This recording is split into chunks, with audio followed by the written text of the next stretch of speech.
Hi friends, welcome back to my channel Sujala official vlogs. మా అక్క కొడుకు అయితే దేవుడు వస్తాడు, వాడికైతే పెళ్ళి కాలేదు ఇంకా. చూడండి ఇక్కడ ఈ ఎల్లమ్మ తల్లి ఏమో మరి ఈ దేవుళ్ళు అయితే నాకు పరశురాముడు ఎల్లమ్మ అనుకుంటున్నా నేను. మీకేమైనా తెలిస్తే కామెంట్ అయితే చేయండి. ఇంకా అమ్మవారిని చూడండి ఎంత బాగా డెకరేట్ చేసిండో అసలుకి. ప్రతిరోజు ఈ విధంగానే డెకరేట్ చేసుకుంటాడు. అలా 2-3 గంటలు పడుతుందంట వాడికి ఇలా తయారు చేసుకోవడానికైతే అమ్మవారిని. ఇంకా వాడు శుక్రవారం సోమవారం అయితే దేవుడు వస్తాడు. ఇంకా కొలుపు కూడా చెప్తాడనమాట. ఇంక ఇక్కడ చూడండి పసుపు, దేవుడు సామాగ్రి అన్నీ A to Z. అమ్మవారికి అయితే చీర చూడండి అసలు కొట్టొచ్చినట్టు కనబడుతుంది. ఎంత బాగుందంటే అంత బాగుంది. ఇక్కడ మనం కోరుకున్న కోరికలు అయితే కంపల్సరీ నెరవేరుతాయి. మీకు ఎవరికైనా కొలుపు కావాలన్నా ఇంకేమైనా తెలుసుకోవాలనుకున్నా కూడా వాడి నెంబర్ అయితే పెడతా. ఒకవేళ కాంటాక్ట్ కావాలనుకుంటేనైతే కాండి, ఓకేనా. ఇక్కడ చూసిరా అన్ని గవ్వల మాలలు, అవైతే అన్నీ వేసుకుంటాడు, ప్రతి ఒక్కటి ధరిస్తాడు. ఇంతకుముందు అయితే ఇంట్లో ఉండేది, ఇప్పుడైతే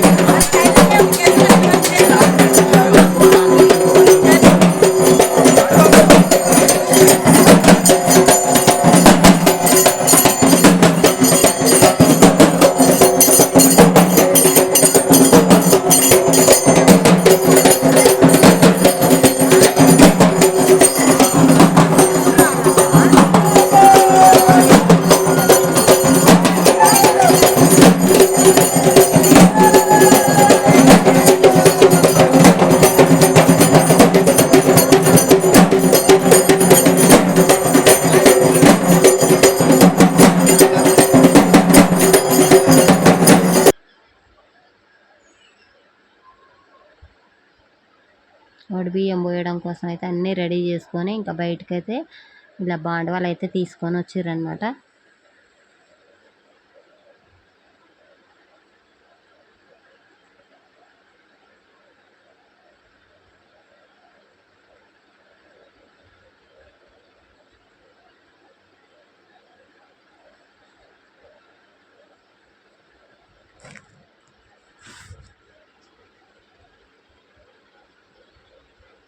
ప్రతి సంవత్సరం ఇలానే సెలబ్రేట్ చేస్తారు శివరాత్రి టైంలో అయితే. అంటే ఒక సంవత్సరం విడిచి ఒక సంవత్సరం చేస్తారు. చాలా బాగా గ్రాండ్గా చేస్తారనమాట. మేమైతే దగ్గర దగ్గర 25 ఏండ్లు అవుతున్నట్టుంది. మా తాతయ్య ఉన్నప్పుడు వెళ్ళినాము ఈ జాతరకి అయితే, మళ్ళీ ఇప్పుడు వెళ్ళినాం అనమాట. ఇంకా అక్క వాళ్ళు పిలిస్తే ప్రతి ఇయర్ అయితే భలే గ్రాండ్గా జరుగుతుందంట. ఒక ఇయర్ తప్పించి ఒక ఇయర్ అయితే ఇంక ఈ సంవత్సరం కూడా ఇక్కడ జాతర జరుగుతుంది. మా బాబు అయితే మా అక్క కొడుకు బోనాలు తీస్తుండనమాట. ఇంకా 2 కలిసి వస్తాయి అనేసి ఈ పండగ రోజు అయితే పెట్టుకుంటారు వాళ్ళు. మీకు కూడా మీ సైడ్ శివరాత్రి అప్పుడు జాతర జాగుద్దా లేదా అనేది అయితే కామెంట్ చేయండి ఫ్రెండ్స్. ఇది చుట్టుపక్కల ఊర్లోలు చాలా దూరం నుంచి వస్తారు. ఇక్కడ కబడ్డీ పోటీలు, ఇంకా చాలా ఎడ్ల పంద్యాలు, రకరకాల పోటీలు అయితే పెడుతూ ఉంటారు అనమాట. అన్నీ చూడడానికి జనం అయితే చాలామంది వస్తారు. ఇక్కడ మా అక్క మనవరాలకైతే ఇంకా బొమ్మలు కావాలని ఏడుస్తుంటే తన కోసం అయితే బొమ్మలు తీసుకోవడానికి వచ్చారు షాప్ దగ్గరికి అయితే. ఇంకా మేము వెళ్ళినప్పటికీ అప్పుడే స్టార్ట్ అయిందనమాట. షాప్ అయితే ఓపెన్కి అవుతుంది. ఇంకా అందరైతే కొంటుర్రు, కొనుక్కునే పిల్లలు కొనుక్కుంటుర్రు. ఇంకా దేవుని దర్శనం చేసుకొని ఫైనల్గా మళ్ళీ వచ్చేసరికి అక్క వాళ్ళది ఇంకో అక్క వాళ్ళ ఇంట్లో అనమాట. ఆ అక్క వాళ్ళకు కూడా అమ్మవారు అయితే ఉంది, ఎల్లమ్మ తల్లి. ఇంకా వాళ్ళ ఇంట్లో చూడండి గద్దె ఎలా కట్టిరో, వీళ్ళింట్లో కూడా బాగుంది కదా. ఇంకా వీళ్ళకైతే వాళ్ళ పాపకు వస్తుంది దేవుడు. ఇంక ఇక్కడ కూడా పూజలు అయితే బాగానే చేస్తారు వీళ్ళు కూడా. కాకపోతే ఇంకా వాడి దగ్గర కొలుపు అనమాట. జాతరలోనైతే చూడండి ఒకసారి కోలాటం.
చాలా బాగా జరిగింది జాతర అయితే. ఇంకా అలాగే బోనాలు కూడా తీయడం ఎంత బాగుంది చూడండి. ఇక్కడ వెంకటేశ్వర్ల స్వామి అయితే ఇంకా లైటింగ్స్ తోటైతే డెకరేషన్ చేసిర్రు. నాకైతే చూస్తూ ఉంటే చూడాలనిపించింది. బాగుంది. ఇన్ని ఇయర్స్ తర్వాత జాతర అంటే ఇంకా చాలా బాగా అనిపించింది అనమాట. ఇంకా వెళ్ళే వాళ్ళైతే అప్పుడప్పుడు వెళ్తూనే ఉంటారు. మేమైతే ఇన్ని సంవత్సరాలకి ఇప్పుడే అనమాట మేము వెళ్ళడం. ఇక్కడ కనిపిస్తున్న దేవుడు ఏదో మీరే కామెంట్ చేయండి, ఓకేనా. ఇంకా పాప కోసం అయితే బొమ్మలు చూస్తారు చూడండి. ఇందాక చూసిర్రు, తీసుకోలేదు, మళ్ళీ వచ్చిందనమాట. గోల చేస్తుంది అది తీసుకునేదాకా. నాకు మనవరాలు, మా అక్క మనవరాలు అనమాట, కొడుకు బిడ్డ. నాకు కూడా మనవరాలే అయితే. చూడండి ఎంత గోల చేస్తుంది కావాలని. ఊదేయి వాటిల్లో ఏమంటారు బెలూన్స్ లాగా వస్తున్నాయి అనమాట. అట్లాంటివి కావాలని, వేరే ఏమి ఇప్పించినా తీసుకోనని గోల. టెడ్డీ బేర్లు అలాంటివి ఇప్పిస్తా అంటే ఏ వద్దంట తనకి. ఇంకా ఊదే లాంటివే కావాలని గోల చేస్తే ఆ ఊదే లాంటివే తీసుకురు అనమాట. తను ఏది నచ్చట్లేదు, ఓకేనా. మీ పిల్లలు కూడా ఇంతేనా లేదా కామెంట్ బాక్స్లో కామెంట్ చేయండి. బాయ్ మరి.